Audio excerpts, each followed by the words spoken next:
3월 6일 새벽 예배를 시작하겠습니다. 사도신경으로 우리의 신앙을 고백하시겠습니다. 나는 전능하신 아버지 하나님 천지의 창조주를 믿습니다. 나는 그의 유일하신 아들 우리 주 예수 그리스도를 믿습니다.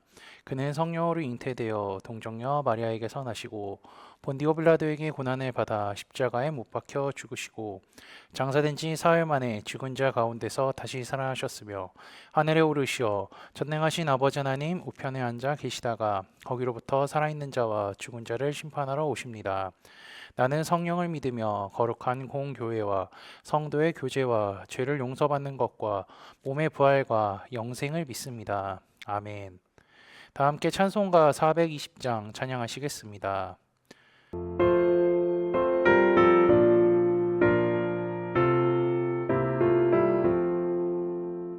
너 성결케 위해 늘 기도하며 너 주 안에 있어 늘 성경 보고 온 형제들 함께 늘 사귀면서 일하기 전보다 너 기도하라.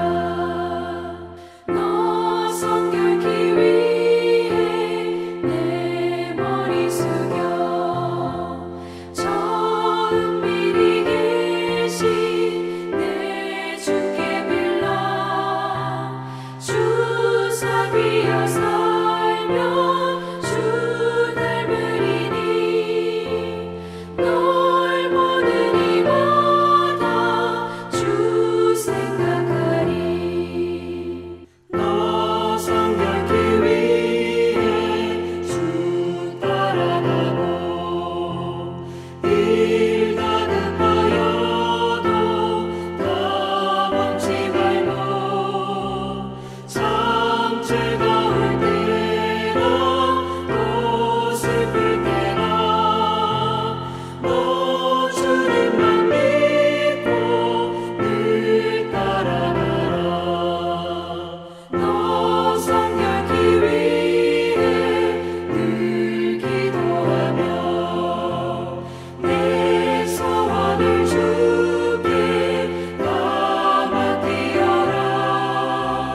너 성령을 받아 주 섬겨 살면 저 천국에 가서 더 잘 섬기리.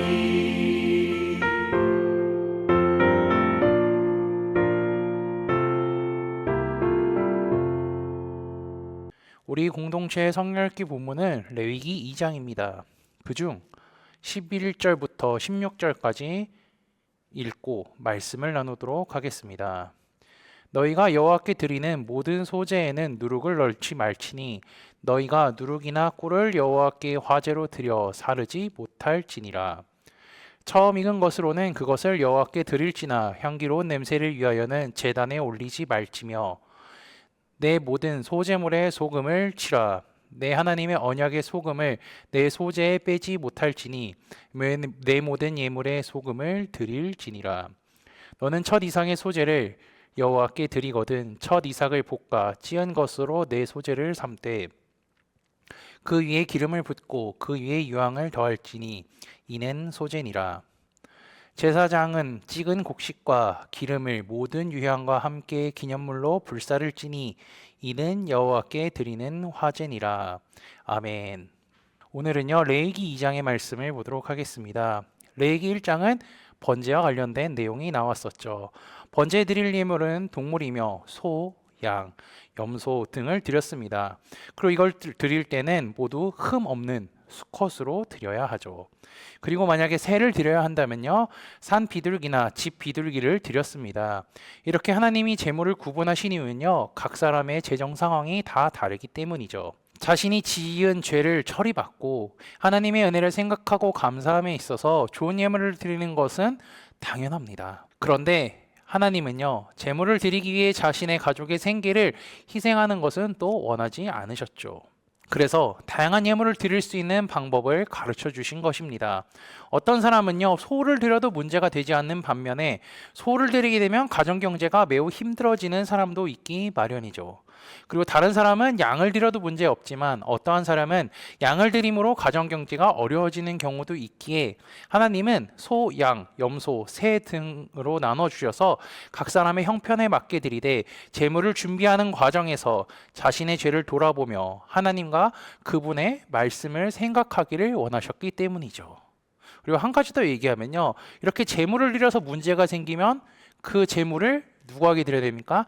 하나님께 드려야 하기 때문에 자연스럽게 제물을 준비하면서도 죄가 틈탈 수 있다는 것도 기억해야 합니다. 그러면요, 동물을 드릴 만한 상황이 안 되는 사람의 경우는 어떻게 해야 될까요? 그러한 사람들을 위하여서요, 곡물 제사의 방법을 하나님께서는 가르쳐 주시고 곡물로도 제사를 드릴 수 있음을 알려주고 계십니다. 이렇게 하나하나 쪼개서 보면요, 하나님의 세심하고 섬세하고 따뜻한 마음이 느껴지기도 합니다. 이 소제는요, 피를 흘리지 않는 제사로서 수확물에 또는 양식의 일부를 드리는 것이며 드리는 양은 고운 가루 한 움큼을 드렸습니다. 소제물을요, 또한 기념물로 제물을 드리는 사람을 하나님이 어여뻐 보시고 그를 기억해 주시기 바라는 마음으로 드리는 것입니다. 그리고 소제의 예물 중에는요, 화덕에 구운 것도 드렸는데 화덕에 구울 때에는 철판에 굽는 것도 있고요, 냄비로 굽기도 했습니다. 게다가 중요한 것은 소제물에는 누룩을 넣어서는 안 됩니다. 우리가 배웠던 7절기 세미나 중에 무교절이 있었죠. 절기 중에. 그때는 누룩을 찾아서 태우는 작업을 했습니다. 왜 이렇게 했냐면요, 누룩은요, 이스라엘 공동체에서 악과 더러움을 의미하기 때문이죠. 그래서 소제물에 누룩을 넣지 않는다는 것은 그 제물이 하나님께 드려져야 하는 것이기 때문이죠. 제가 11절 말씀을 한번 읽어드리겠습니다. 너희가 여호와께 드리는 소제물에는 누룩을 넣지 말지니 너희가 누룩이나 꿀을 여호와께 화제로 드려 사르지 못할지니라. 그리고 또한 보충 설명을 하기 위하여서 고린도전서 5장 말씀을 읽어드리겠습니다. 이러므로 우리가 명절을 지키되 묵은 누룩으로 말고 악하고 악에 찬 누룩으로도 말고 누룩이 없이 오직 순전함과 진실함의 떡으로 하자. 그리고 추가적으로요, 곡식 제물에 누룩을 넣지 말라고 한 것은요, 하나님 앞에서 사람은 가난한 자와 같이 하나님을 의지하고 순전하고 진실해야 한다는 요구도 담고 있기도 합니다. 그런데 예외적으로요, 누룩을 넣는 제물을 드릴 때가 있었습니다. 그때는요, 처음 익은 보리 한 오매를 바친 후 7 안식일이 지난 다음 날 77절에 곡식제를 바칠 때죠. 이때 누룩은 하나님 나라의 비유에서처럼 변화를 일으키는 힘을 상징하고요, 누룩의 사용은 그 변화가 하나님의 은총임을 알려주기도 합니다. 그래서 2장 12절에 이렇게 말씀하시죠. 처음 익은 것으로는 그것을 여호와께 드릴지나. 그리고 첫 이삭의 소제를 하나님께 드릴 때에 첫 이삭을 볶아 찌은 새 이삭을 드려야 한다고 가르쳐 주십니다. 하나님께 처음 드리는 것은요, 이 소산물을 주신 하나님께 감사할 뿐더러 하나님의 은혜를 기억해야 한다는 뜻을 갖기도 하죠. 첫 이삭이 나오려면 어떻게 합니까? 땅도 좋아야 되고요, 날씨도 좋아하고 바람도 좋아하고요, 물도 좋아야 합니다. 그 모든 것이 한데 어우러져야 이삭이 나올 수 있죠. 근데 이것은요, 인간이 할 수 있는 방법이 아닙니다. 오직 하나님만 하실 수 있는 방법이죠. 물론 요즘 현대 사회에서는 농업 기술이 발달하여서 계절에 상관없이 음식을 우리가 먹을 수 있다고는 하지만 태풍과 같은 자연재해가 찾아오면 어떻게 되죠? 어김없이 농작물을 지킬 수 없는 것이 우리 인간의 한계입니다. 그래서 이스라엘은 이삭을 수확할 수 있게 하신 하나님께 감사해야 하고요, 그 소산물을 드려야 하죠. 그리고 이것은요, 이스라엘이 가나안 땅에 들어가서 반드시 기억하고 지켜야 할 것입니다. 왜냐하면요, 가나안 땅에 들어가서는 어떻게 하죠? 하나님의 은혜에 감사해서 드리는 것이 아니라 하나님께 드리지 않는, 하나님께 감사하지 않는 결과가 나오기 때문이죠. 하나님께서는요, 다양한 제사의 방법을 가르쳐 주십니다. 재물의 다양성은 백성들의 상황이 다양하다는 것을 의미합니다. 게다가 하나님께서는요, 모든 백성이 하나님께 제사를 드리는 데 있어서 거리낌 없이 드릴 수 있는 세심한 배려까지 보여주시죠. 이로써 하나님은 죄를 지은 모든 이스라엘 백성들이 하나님의 은혜를 생각하고 그분의 말씀을 떠올려서 각자가 준비한 제물을 갖고 하나님께 나오기를 원하십니다. 이스라엘 백성들에게는 이런 제사의 방법, 우리에게는 계속 말하지만 예수 그리스도를 통하여서 죄를 처리할 방법과 하나님께 나아갈 길을 열어주셨습니다. 죄를 지었을 때 하나님의 말씀과 방법이 생각나야 하고요. 그 말씀대로 행해야 합니다. 하나님께서는 자기 백성이 죄로 인하여서 멀어지는 것서 살아가는 것을 원하시는 것이 아니라 죄를 처리함으로 인하여서 하나님과 가까워지고 동행하는 삶을 살기를 원하시기 때문이죠. 레위기에 기록된 제사의 방법들을 통해 하나님의 마음을 기억하고 말씀을 통해 나의 죄를 처리할 수 있는 방법을 가르쳐 주신 하나님께 감사하며 그분과 동행하는 삶을 살아가는 코너스톤 믿음의 형제자매들이 되시기를 주님의 이름으로 축복합니다. 다 함께 찬송가 516장 찬양하시겠습니다.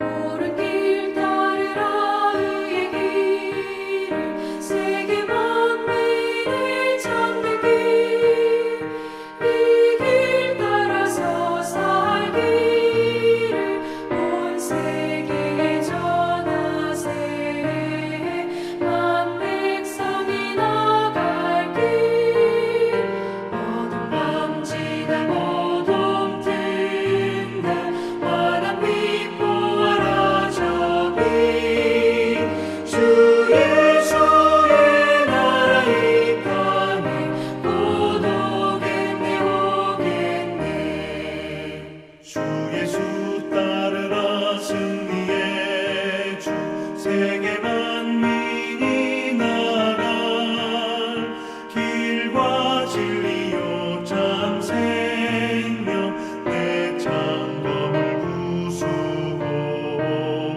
다 따르라와 평화 어둠 밤지나 모둠 든다 환한 빛 보아라 저빛 주 예수의 나라 이 땅에 곧 오겠네 오겠네 놀라운 이 소식 알리어라 세계 만민을 구하려 내 주 예수를 보내신 참 사랑의 하나님 만 백성이 따를 길 어둠 밤지나 모둠 든다 환한 빛 보아라 저빛 주 예수의 나라 이 땅에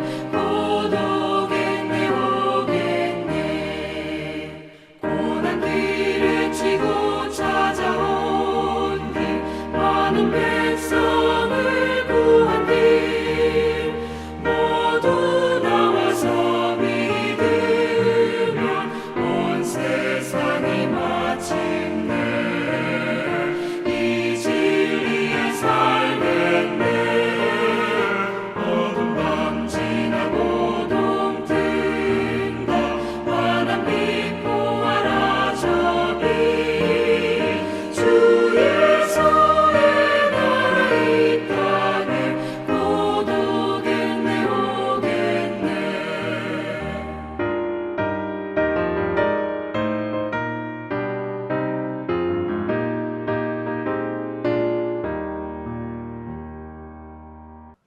다 함께 기도하시겠습니다. 우리를 사랑하시는 하나님 아버지, 오늘도 주님의 사랑에 감사하는 하루가 되게 하옵소서. 주께서 주신 은혜를 생각하고 날 구원하신 주님의 크신 사랑을 경험할 뿐더러 눈으로 보이는 성경 말씀을 통해 주의 사랑으로 풍성한 하루가 되게 인도하여 주옵소서. 오늘 말씀을 통하여 하나님께서 소재를 가르쳐 주심으로 인해 각 사람들의 마음을 헤아리고 계신다는 것을 말씀을 통해 가르쳐 주심에 감사합니다. 사람은 죄를 짓고 살아가지만 하나님께서는 각 사람에게 죄를 처리한 방법을 말씀을 통해 가르쳐 주시고 그 길을 직접 보여주셨으니 주님의 말씀을 기억하며 살아가게 하옵소서. 아울러 이스라엘 백성들에게는 제사를 통하여 우리에게는 예수 그리스도를 통해 죄를 처리해 주셨으니 놀라우신 하나님의 은혜에 감사하며 살아가도록 하옵소서. 지난주 말씀을 기억하며 기도합니다. 우리 코너스톤 공동체는 구원받은 사람들이 모여 하나님을 예배하는 공동체이며 성경을 가르치고 행하는 지혜 공동체임을 말씀을 통해 기억하게 하시니 감사합니다. 구원받은 자들이 하나님을 예배하기에 기뻐하게 하시고 말씀을 읽고 배울 때에 그 말씀이 믿어지게 하옵소서. 아울러 하나님의 말씀대로 주께서 다시 오신다 말씀하셨으니 주님이 다시 오실 때에 들림받는 우리 공동체가 되도록 인도하여 주옵소서. 예수 그리스도의 이름으로 기도합니다. 아멘. 이 시간 합심으로 기도할 제목들을 나눕니다. 먼저 형제 자매들의 고통을 위해 기도하시고요. 복음을 듣고 구원받는 사람이 많아지기를 위해 기도하시기 바랍니다. 그리고 교회를 이끌어 하시는 사랑하는 담임 목사님과 사역자들을 위해 기도해 주시기 바라며 오늘 진행되는 목회자 세미나와 내일 진행되는 금요기도회를 위해 소그룹 원들을 위해 환우의 건강과 회복을 위해 각자 가지고 계신 기도의 제목들을 놓고 기도하시기를 바라며 오늘도 주 안에서 승리하십시오.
주